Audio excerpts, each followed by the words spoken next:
Ebusia, menna mi internet ni so. Na makohu one of the finest question and answer section just a new force. Kwame Bediako cheddar. Ahemfo atoto de amane na many aje ho papa. In fact, some of the things are very sensitive. What I say, our topics be all sensitive. Na many je ho sa ahemfo no etumi bisa na sa questions no. At a point, na me hwe how we betime you questions na no. But then, you know what? You love the kind of answers gentleman no. Otumi edi questions ni bia no. Abra na ahemfo no etwa edi ahia ho. But winning before I say beko video ni so no, obe subscribe to the channel no what I say. Na fe no wa like video no. Uwi a na wa kire wadwen or comment section ase. Ma me hu sene a wo hwe sene a wo yi questions na no. Say ni nyina ekoyi ekwo dedem kwa square. Ma me hu ho. But so we so say bia there were lapses in the answering of his questions na. Well, feel free. Mami hu na kire wadwen so e ho no na ye nyina no yentumi ntu yebo na ye nante wate ase na ye nkwa ye nim. Abusua medidi na adomakonya meche aha what's up today. He's about to go now.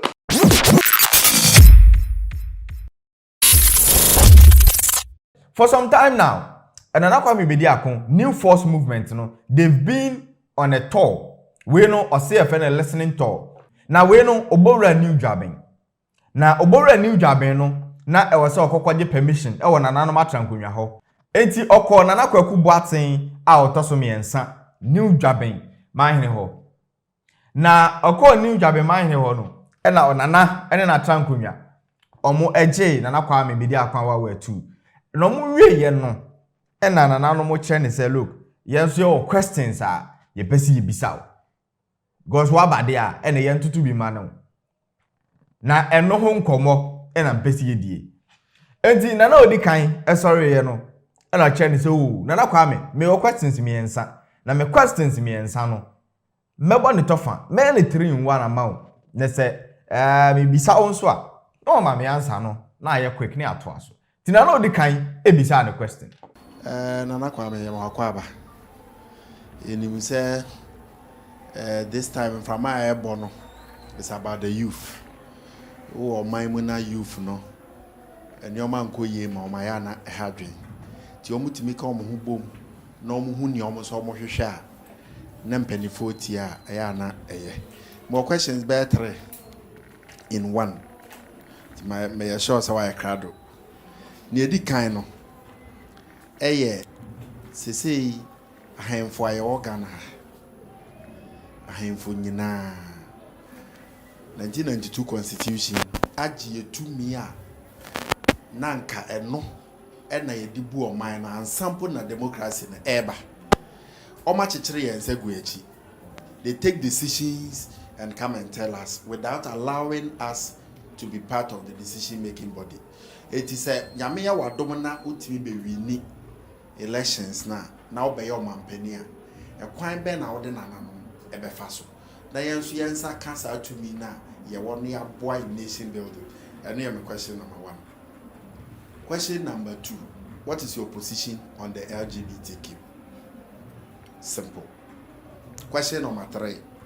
Na say meti on from say na minimum komoko na udi but e be pie say also wo depo e be free and crime akokuma say you no cry. How are you going to do it? And what are your plans?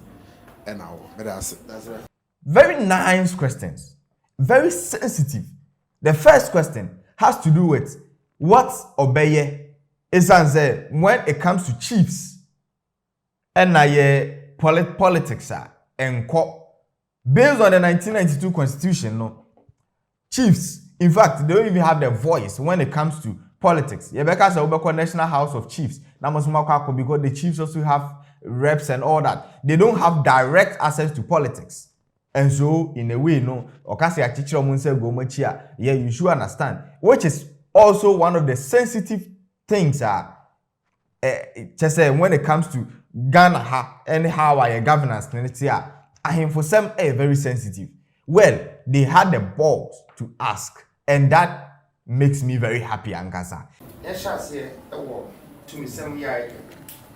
Media me fi say to me bia eye some me bia dia e fata no ese no ese ye de mam oman no akoye se ye constitution na ene esom no na ye refi ye papa nom ade o mu di gya yen ene ne o mu di kire yen ade o mu di kire de me free say sisi ekuram enti me hwe constitution na abrofosem wo mpa na abrofosem no enso me hwe a eno na ema ye dane western for na sa westernized issue yi ebe ba o third and answer o second question na obi sa me no me de se nyese democracy ena omodi aba Africa ha ena Africa nyina ya som ba yentimi nyusu no se ne esi ye yusu no se ne broni yusu ni democracy no enye sa na ye yusu ye democracy na uko abroni krom na so pese odi hina ana se opese obedi man so a okọ nipa ne ho na obi se omo se na mpese meye enti ne amo wono mun donate ma me na memfa mbo ame na me meye na obi ade ne sika toto na chin kakra ne mre so ba bedi man so a ono wo hu se enkrofo omo de omo sika edi na chi no ono na omo na ode omo ka enti yese se odi man no so edi bo awo oba African so a same democracy no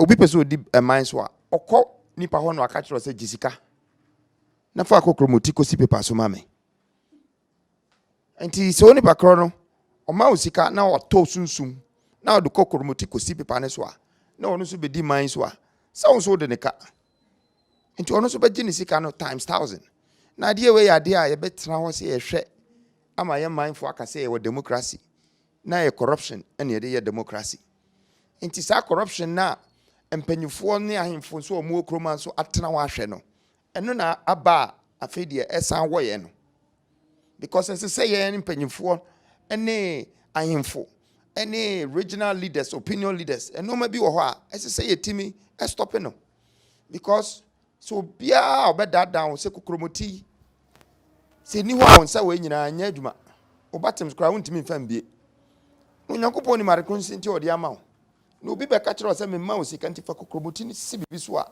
wo ne se kokromoti keke so masem wom enti me free say your politics de yekobremu ye na nam mpanyifo bi sebi nko mo nya sa enso ene abrofo asemti obehu ane se ye nyina we become victims to it na se ade kronti a wasoma me se me meye no o mama ya mi hu ade kronti a wo traditional culture bi a udi wa hindu a wote ase ye gu nsa ufra wontoma wo ye onoma bi na wo hwe origin se me ba se me mpene na monye ni sei na monye ni sei da bi mi mom no me ba se me ne mo fa adwen na nipa domo mo wa ha nyina no ekwan be na ibetima fa so ama omo adwuma na oman na nkasa no ekwan be na ibetima fa so a ibepeja no wo hwe eastern region na Ghana regions nyina ahapa na wo potential for tourism into hwe history wa ha ayesese yeka farming potential and so processing plant be na wa developmental plan be na wa mountains wa ha nyina egugu ho yensi bibia nhye mountains nim yeni bibia wa ha yeni museum kra bi a ekire yensem nyina sebi ye museum eye amanfo ko ye frozen Cape Coast Elmina na nya asema nka ba bia ya cheche ekuku ye na ye proud say obi ba ye mfa nkire ne say ye museum ni eno ne ye story ayeka nti I don't agree with some things me feel say ye mpanyifo no na omode yakọ abrofo kwan bi so a ndimboa yen. So this is the answer to the chiefs. How he aims to bring the chiefs together. Send a bear, to me, I have a better Ghana, for them to have a better agenda. Because in any case, so person will have a 16 regional revolution, industrial revolution. You need to bring the chiefs to get to know what the people need at every region. In fact, at every district level, even the towns level, local level, to the district level, to the regional level. What I say, as though he aims to bring all the chiefs together. From there, Osai movie ahead to answer the LGBT, the alphabetical people, the LGBTIQ plus KNUST, UDS, and the alphabetical people. No? He also addressed that case, which is also a very sensitive one. LBTGQ asemi. Obia o dem bia wo papa e wo maame. Me nyini no. Me papa asem na me maame asem na me tie. Nti ye tete no. Ye wo papa ne maame. Ye ni no ma bi say ni emu. All of a sudden, me back ofuru dia me tie asem we. Me ko be kwa ya mete. Me ko techima na mete. Me dwere wa enya asem education no mo de mai. Omo educate ye nkura. Abrofo krom na akora bi betime nyina asore na ne papa ne maame nyina ye bema. Na nka Africa de ye fine ye ko hu sa asem we. Nti wo hwem ha. Education na omo de mai nkura. Eno so computer ho. Nti akora bi kura ho a wo be kwai. Obete LBTGQ no akọ Google. Ansa no akọ hu se ni se yo. Ena nkura nso de adie bia wo kato omasum bia no. Omo pese omo experiment. Into education. Media me free say parliamenta e wo krom ha. Ye won sem bebre wo ha. Ye won say e bonu po. Ye economy na say. Adwuma ye call kron regency. 11 regions. 70% problem ye adwuma. Omuni adwuma no. Adwuma ni ho. Yen kan ye first solution. Economy so crash. Schools so cry enkoye. Maame fon so kunu amu agya adwuma na omo ba wie school wanya adwuma no ntise maame no ohwe ne kunu ne ne nyina na afi de ye ne yete ha na ye di western colonization ne omo problems ye ne ye ba be solve am omo ye parliament Africa ye parliament na e ba be solve LBTGQ nkrofo nsu bi ye president ebi mu ye so powerful untimi nko omo krom so okochi omo nti omo educate ye keke nka metimi abisa se o man nyina no mo me mfanto baabi enya asem ehu hia se o ye kaka enkura na na e be educate omo ye pass law bia se den emfa e comedy ye enko ye economy e crash no ensesa no nti ye twe ye hu free hu a ye say there's two ways to solve a problem. One is a solution one. Solution two no unia you have to walk away from the problem. Nti na no a solution na no. But ye gyina ho na se ye ka se yen ene ye beba be solve ne ye hu nyame ene ye ba be judge ene wiase no enko ne sa biem. Nti eno de me ne omo nya adwene ade kra na ema me ne omo nya adwene kra ne se oba bi ofri America ba ya wo so ne na vice president Kamala Harris oduru Ghana no o sechi o man security sechi ye security e che so wonje ye kro ni ndi first of all and a second owura kro mu wie no na me fi say America for asma ne say o meka nkire Ghana for say munya asem financial crisis nti de be na betima ya de aboa mo oba ye no obibisa say how can we pass this law na obisa sa asem no na ono oba no ikunu gina ne nchen leader bi antime mbia na no ankasa asem am pese me ka kire mo ne say if I am that leader of this country I will put Americans right. Forget about my age. I will put them right. So who do kunaba? Ebe chere say yen prima mbema ni mbema ware. But wa woka asem na wujina ha ka no. Ukunu jina ho nchen. This is a perfect answer. What I say. At the end of the day, you can't bring your own husband here and you are trying to force us to accept or to pass a bill and no a guarantee say bema ware bema na oba ware oba whereas no oba no uni ukunu eneba. So even referencing that no alone no tells you say this, it tells you in the stance on LGBTIQ+. And I also believe strongly say whatever thing he said concerning the fact that it is education, okay, you know, only me in Abe say we are not the target. What I say, for the target. The target is the people growing, like kids, no, they are the target. So they are looking at some few years. Now they just want this to spring up. They just want this to come into the conversation for the children to know, say, this is what is happening. Children are like, you know, some people will search, people who have even heard of it and they don't know what it is. People are talking about it on radio, on TV, and everything. People will just search. The kids will search and they will get to know that, so is it possible for this to be done? Blah, blah, blah. And they will begin to practice. It is part of being a youth. It is part. You to be up and social or tiadena or so or social no who say this thing they are even saying, how is it like? How does it feel? It is part of it. So they are the target, not the grown-ups, because they know say grown-ups and they are glued to their customs and all that. So that is it. And then the last part, the C, Now listen to the answer. Now, enu hear me pa. It's part of my vision. Now, what share my vision policy at the pa? Industrialization. Industrialization. Bibi ti say, cocoa no. Say industrialize seed in the pa. You wait me there normal ABR 6 and 10. The process no, and then the dear Jumane Bano. If you buy cocoa butter, if you buy chocolate, be I send it back to a butchery. If you buy your normal baby, it's the same thing with gold. It's the same thing with bauxite. Bauxite, or mobile factory have bauxite. Or more normal coin alumini. From alumini to aluminium. 3 processes and sana ya fa aluminium no back. Ne diaba ye chrome ne ye ton. But adena aluminium na nkase free mu no raw material no dia.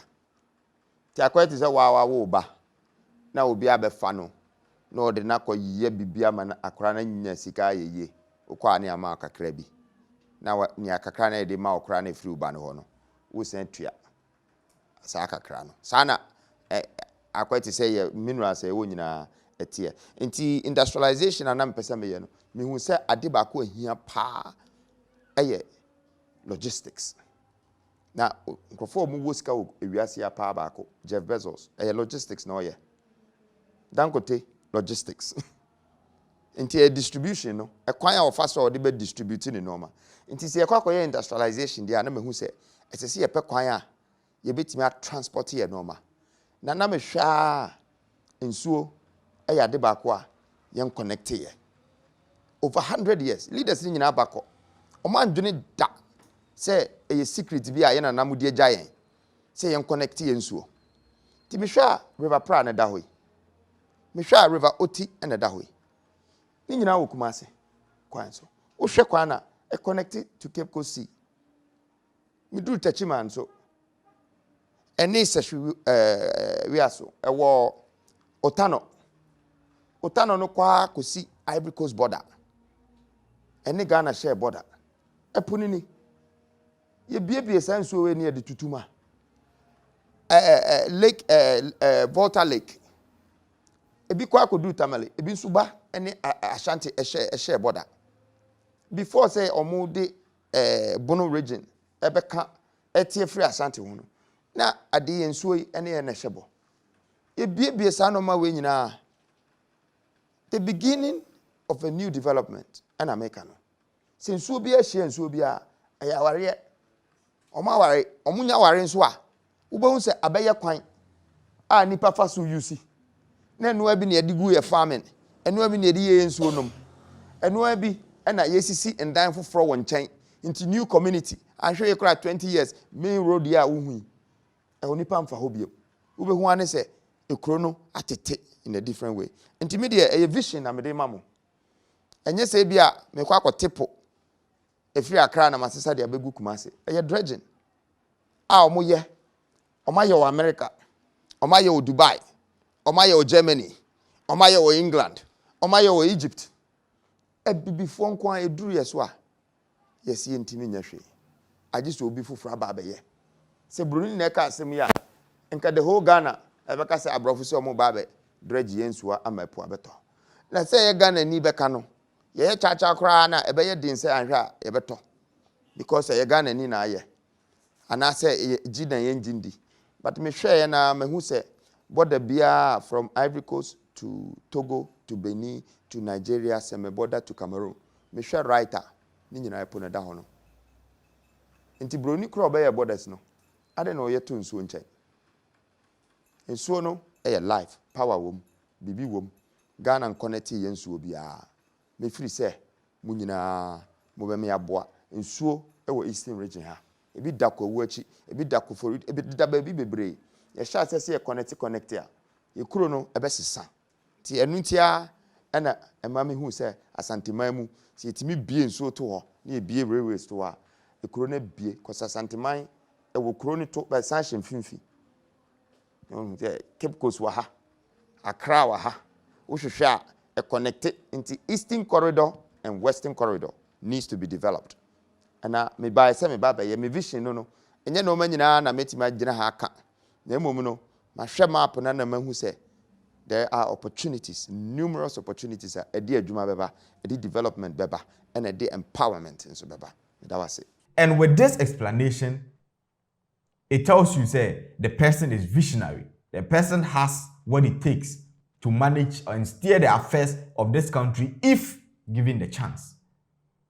And so I still stand by my word, say, why don't we give this man a chance? I still stand by this quiz. No, in any case, yeah, money chance, next obana ni nemu to twa. But away, we shouldn't be so scared to change. Let's move on to the second Nana. Uka seems industry no energy. Say industrial revolution, the global world. Get me here. So we have a budget here. You budget pra. A job of Kuya percentage more. My send it major in us. So we share as you say about too good and I mean CBR. Yeah, she has Simon. I guess she had to accept 10%. And Albania, Omnablu Sikabishim. Cocoa, as you say, oh, yes, some standard great and send a barbeto. Now, here's a seer, a retain Ghana. Immigrants are equal richly. Ghana Tosumi and Sa. It is that a point bank now be faso in Sakaye Ben Abeya. I am a for one conjunct seeker, because someone ever support. Now we catch us in the way, it's me my way. A point bank century bank, Sakaye Ben Abeya. Sir, when it's what you a bit my I'm yet affair with that special. So, right after this question, there comes Nana Kwame Bediako, Cheddar's answer. And if you are no shy, Okasa IMF. Ogo TV. Omo na ma beda ye nyame. Omo so na ma ba se ba cancel. Come na dey the person otiti my boom Israel. One cop akoka Israel for some dem ba boom. Hwe ne no ho odin pa otimi ha omo yi bi fu. Charity free so. Ama na se bi na so try. Ti say yi omo free. No one would say Japan. Adena, limiting chrome. Me the second biggest cocoa producer in the world. Cocoa no crown, chocolate no way we are in a year no. Turnover over 200 billion. 3 times me GDP as a group.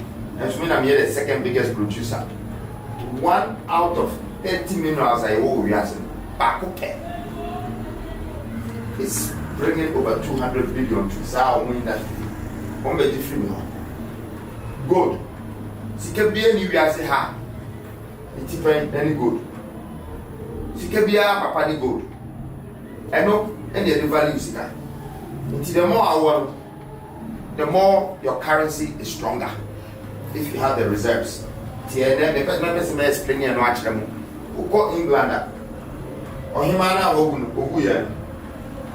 Or the Guhosa or Pakisa, Bass Guhosa, 378 billion. Ultimately, Sudan, Intina pound sterling is the strongest currency. Over America, imagine China for gold, French for gold, or more gold reserves they go on. And no, and or they pledge the value of the currency. Over Ghana, yeah, the gold, you know, Equa the people that back yeah, the gold do not Kasana, yeah, the purchase Ghana. Yeah, the Aqua US dollar. and the US dollar no up to your central bank. And the idea is, no, worship dollar. That's right. Idiot, any day. I said, I never came. If you said, there's a same said, Yankasa on my pa. You better try to share who say. Now, over your bank, central bank, gold at that 7.9 tons. Over Ashanti Goldfields were 240 tons of gold, which is worth 160 billion from 1994 to 2020. Or two Okru, one gold company, who of 15 1. And see, young people in here, or maybe any assumption on watching it. I'm sure I did me some. And actually, Sebi, sorry. Sebi. Yeah, Kasa, yeah, doing poetry. And actually, and poetry. And if you don't see how visionary this guy is, if you don't see how deep this guy is, if you don't see that this guy is Ghana's, arguably Ghana's solution, even he can't be 100% solution. And yes, I always say, politician be any ho, and as will be any ho asebi, or die a war, esobu nenima, nenuma, or be propregu, or biabe numbi. But the problem is that let's seek for somebody, obendi now so be amount. And that is what we want. At this point in time, that is who we need. What I say? At this point in time, we need somebody like that. We need a Malaysian kind of president. A president who will tell you, say, look, otomami I will seek and me dibi.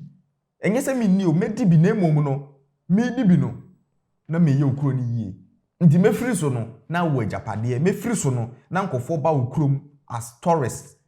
Nkofo ba ukrom, ebe invest e wo ukrom. Me free so no, na wonim se wanya bibi. But me so me rich. That is who we need. We can never get somebody a me amete we dey make kwatena so a me dibi. But the here no enyi sika na ye be dibi no. At the end of the day, you are not directly affected. In any case, say we dey yamfa nse na na do sisui o dibi. Ndi na na do di no e fa ho bai. En cheddar nka ohwe osore ya no pa na obekwa koto osore na wotin say na na do akoto V8 fofora. Osika na da botom na so nte. Taxes ni yetete wono ye we den ayde ne yete dada nti no enhye da anya yibia but the tie ne say odibi na hu say nyama ni bi wo hono ma wo kuro nim no now you are feeling okay, your country is doing well economically, financially your country is growing. You could see say nyama bi wo hono ma your roads, your schools, your hospitals, everything is in perfect condition. Then one kasakra ni dino di binumpo haumpo. Now we are all complaining because at the end of the day, the people that we have trusted say they are going to hold our public purse. These same people, they are looting our own properties. Enti wote wa na ama oyema show na ama ya oya. Se wunya bi ni na kwabrani twiade ni mi. Enti ba ne saade a aya na yam hihie wom. Now let's move on to the other question. You see, I told you say the questions are bisa no. In fact, it is a very deep question. Questions ni nyina are very deep. Ni nyina are very sensitive. And this is what I had wanted our media space to be. Se anka okwa, anka media for no betimi anya abotre. Na anka ye bisa niama bisei. But media no okwa ni ebisa o say school ben na wako. Well, educational level you're saying. Uko school no kese degree say na wo. Na we ya sign be bisa wo say enti degrees say nyina wonni na ne obeda be president. Ye wi na be bisa wo say usu wo sika unya usika wo he. Na emom na ekwa ahemfo ne ho a ahemfo ni mom abisa questions bi say a kese eno no kire wo say ahemfo no kra ye deep as in some of our media space. Okay, yes, menka. Yanto aso.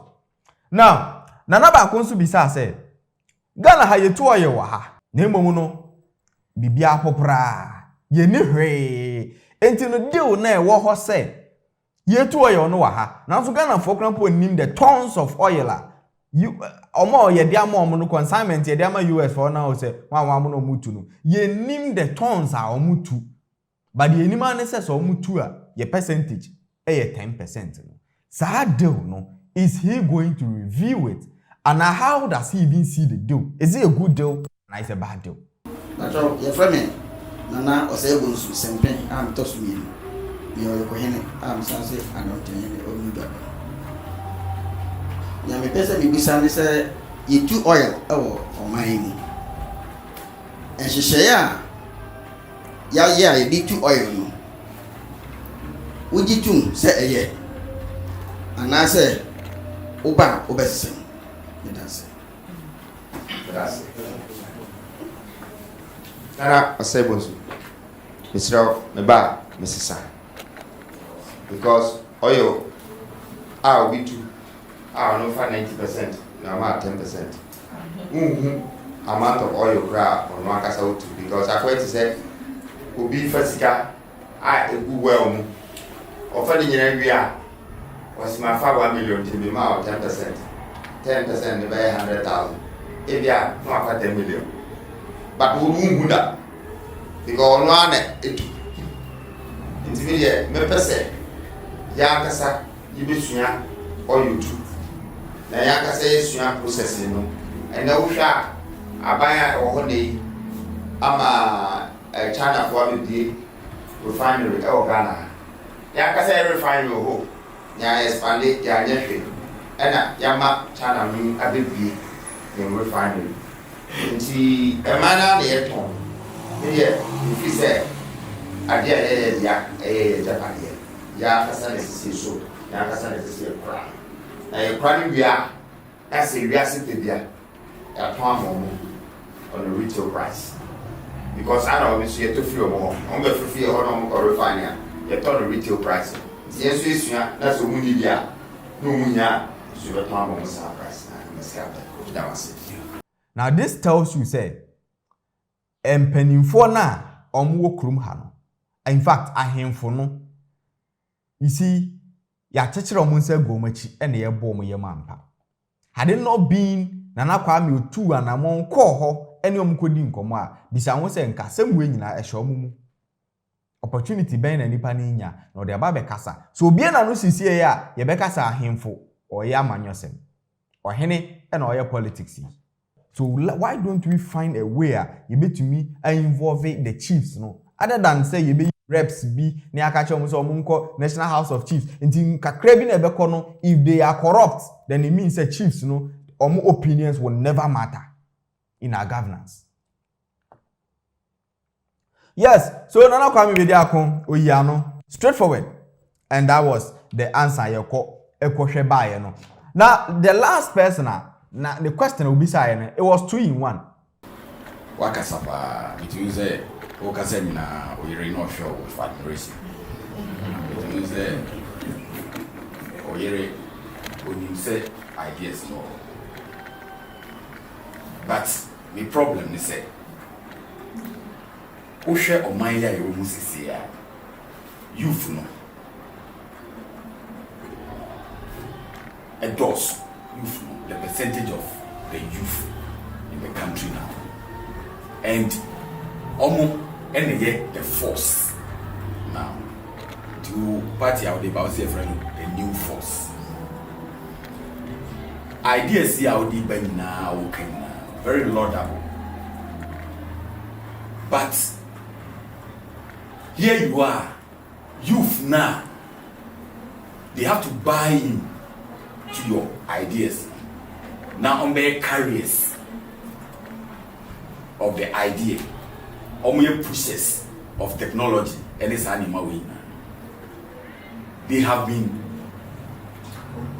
conscientized, compromised to such an extent. Say, Bibia Ghanaian, Omumpe, even youth now I can say Omuna. Omwa the first to accept change. Say no because of that misconceptions, no westernization, any friends saying you need that. What did be about omunsu? Kwan ben and now be faso to reorientate the youth to accept what is Ghanaian and to make sacrifices for the future. And the second question. Say political parties me no agye or oman pass. Quite ben now for say wo back pay. Ubetimi abo mu nyina egu. Say ne oso betimi abo IMF. That's where that's. Owe ye no Nana Kwame Bediako so eyi na no. Mda wase ne nsambisa wo bisai. Ne emfa enkra de ne nhya ase. Ubehwa enkra mu okrom ha. Ye di omabro. Mabunu yempanyifo abro ene yadi omo nyini no omahu se hope bia ni ho enidaso ni ho adwuma ni ho omko university na omu wi a omba wi no na government enhyehyɛ bibia nto ho ma omko banker student loan ni ho ekro no yenhyehyɛ bibia ma omo enti so okaso wokɔ a uni tumi bia wo de be stop no because wo hu bibi foforo a ebia eyema no nti no okọ na no so no 5% pe na otimi kọ 95% no ebia yenhu ne se omu hia nkranhye yenhu ne se omu hia enidaso na mehwe ma bebre ehu na ahye omu ma nti me de adekwan a mefa so a me de besesa nkra na dwene mabunu na dwene hope because bebre ni hope omuni ani daso omuni obi a okasa ma omo omuni obi a ne voice ekọ akire a chese ochina bi no a 70 eyebetimi aka se enkora no so say no mo pe nti maba no eku a meti no new force eye mabunu ene ma omu okrom ha ene yeti omu bubom sa eba ne bedunu mere bi no mo ba hu se omo ne tumi ni kura omo so baba be hu se tumi no ehye omo nsam cause see America say omo ye 74.9% 0 to 45 years e wo krom ha 3/3 wo hwe mpanyifo omo krom ha from 50 to 80 6.5%. Panyifo ay kakra bi amaye omo ndi embaburu ni so ye ama afede embaburu no abehye dom eja omo enti sese no eye force ene ye deba. That is the new force because me hwe emre no me hu time no na me hu se emre na so se mabunu emma omo wo krom ha eye 52.3% emma omo wo krom ha eye 47 point something percent. Nti manu kran so a yenhyehyɛ hwe ma omo so atra mema ne numbers. Nti wodi mienu we bom dia eye force na me the first question answer yi ebe answer our second question say edie ben na me ya metimi abo duopoly ye atoagu nyese mpese me bo mutugo edi anka menya nkade a David ye Goliath no ka me de be ye omumienu nyina aha because ade a edi wa abroad ye eni se osama ne babak na se eti se new force aba na se ni daso aba na se adwuma aba na sika aba na enimdi aba ade na ebesa ko edada mu na kwan a mefa so a meye no eno a na wohu no se me baaye no me de mask na baaye na no nso na ye nanananam no omo hye na bibifo ye ko a ya paint yanim na dot sisisim ese we ready paint na we yanim no ansa na wohu kura wo free so ana se dish a wo ye nti wunnim saade we a obetime agina wo maame na wo kunu unhu na ebeye se colonial masters ibaye na kakra saa no you lucy saa ehyebre na nyame de maaye no identity na also ode maaye no ni nyina ye lucy ye nti sese no wo hwe kase bibini a obi hwe wa no hu through you se ahia no ekom de no ohia we enso nya saa na eboye na ye survivors yeah himfo. You will good, you will be but obi ewiase bia no ote asem se kom de ya na se bibi na oba be boa yen. Enne na akoye sa. Enti new force no, your first message no. Na wo hwe kra na 4 months in my ye sha say etu anamo. But for the first time no. Sa duopoly we na nkasa no. They've been shaking. And I tell you, if you've not enjoyed the question and answer section, I don't know the kind of question and answer section be my open because or start is listening to you know. One thing I've realized is that obia kwa okanedie ni oba yemame ni ade, but I've never seen obia and say a group omatimi ahye da ade na tenase appealing to this level. Like so sensitive questions are sebia bru sebia nyaaro se wan hwene ho a wan hwa obeto bom. And I must say Cheddar has really proven to me say you know he can do something. And as it stands now, I believe he can do something. What I say? Maybe when I would or comment section I say, you know, and yes, I must say omo Cheddar ni group no, ni team no. In fact, I'm clapping for them. The people behind him, unia, the kind of transformation I mean in this short period. Cheddar started no na oye brofo sempa. Some Ghanaians started, oh na ukwa katri, mautri ni noso, matri, and yes, he has changed. Now you could see say he is flowing in the tree. You bet me, like I said, there are few challenges and few lapses here and there, but it is still good to see say or communicate in the local dialect. A lot of people can comprehend what I say. A lot of people can relate to that language other than using the foreign language. And it is something Charlie, I must comment and call for no mudinechino. The team no, the management team, the campaign team no. In fact, they are doing tremendously. They are doing very good, very, very, very good. And I must say, I'm proud of that. Now, that is what's up today. Omei umai, omei yemimai, yini Bediako, ye chadea ni ewani. Wonsom, yeni nipa, wanya, wine enebeye. Yemo yebere ye. Nibi ya ifiye ala. Aha, Dynamic TV Plus. Meni nana ya Dynamic. Aha, what's up today? Bye bye. Blessings. Kinky, reggae. The love with key and core respect. 2024 and beyond. Heat. Abushan 4. Dynamic TV Plus. Subscribe. Give me a notification bell on the so.